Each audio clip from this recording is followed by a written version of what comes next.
বিসমিল্লাহির রহমানির রহিম। লোভের ব্যাপারে সতর্ক হন।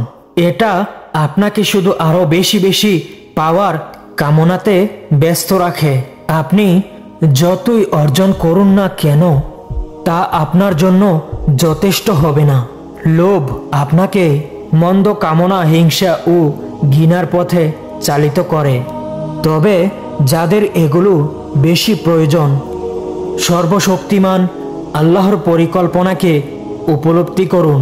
তিনি আপনাকে এই জন্য আশীর্বাদ পুষ্ট করেননি যে আপনার যা আছে তা নিয়ে আপনি শুধু বসে থাকবেন।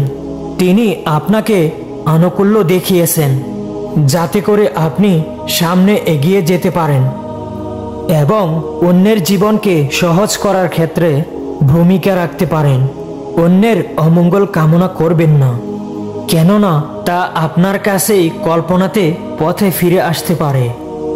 সর্বদা মানুষের কল্যাণ কামনা করুন। পরিশেষে আপনি অনুগ্রহ মণ্ডিত হবেন। ভালো একটি অন্তরের আবাদ করুন। আপনার চিন্তাকে পরিশুদ্ধ করুন। মনে রাখবেন, সর্বশক্তিমান আল্লাহ তাদেরকে ভালোবাসেন যারা ভালো কাজ করে। অন্যের ওপর অত্যাধিক নির্ভর করবে না। লোকেরা আপনাকে বারবার হতাশ করবে।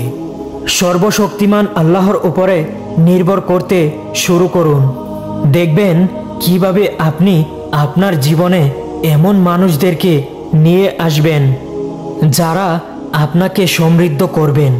তার পরিকল্পনার উপর আস্থা রাখুন এবং কিভাবে আপনার জীবন বদলে যাবে তা পর্যবেক্ষণ করুন। মনে রাখবেন, সর্বশক্তিমান আল্লাহ পরম দয়ালু এবং সবসময় ক্ষমা করতে প্রস্তুত। তাই প্রতিবার আপনি যখন পাপ করেন তখন হাল ছেড়ে দেওয়ার কথা ভাববেন না, বরং নতুন করে শুরু করা, পুনরায় চেষ্টা করাটা আপনার জন্য কেন আবশ্যক তা নিয়ে ভাবুন। আপনি লক্ষ্যে পৌঁছাবেনই। আপনি বিষয়টি যেভাবে বিবেচনা করুন না কেন, যখন আপনি অন্যের ব্যাপারে মন্দ কথা বলেন তখন আপনি ব্যর্থদের দলেই সামিল হন। পাপের আলোচনাতে যত সময় ব্যয় করা হয় তা যদি ভালো কাজে রূপান্তর করা যেত, যদি ওই একই সময়কে সর্বশক্তিমান আল্লাহর জিকিরে ব্যয় করা যেত, তবে কতই না উত্তম হতো। সত্যবাদিতা আজকে এক দুর্লভ পণ্য, কারণ অধিকাংশ মানুষই সত্যকে চায় না। তারা তাদের আরামের জায়গাতেই সুখী।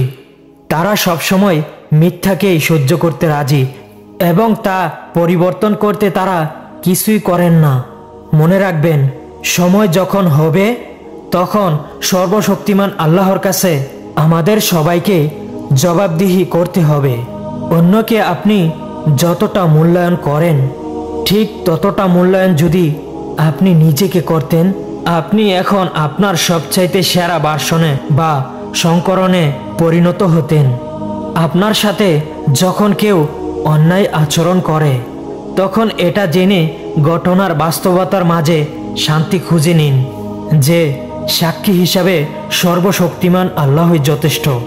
আশাবাদী হওয়াটা একজন ঈমানদারের আবশ্যিক মানসিকতা। সর্বশক্তিমান আল্লাহর জন্য কিছুই অসম্ভব নয়।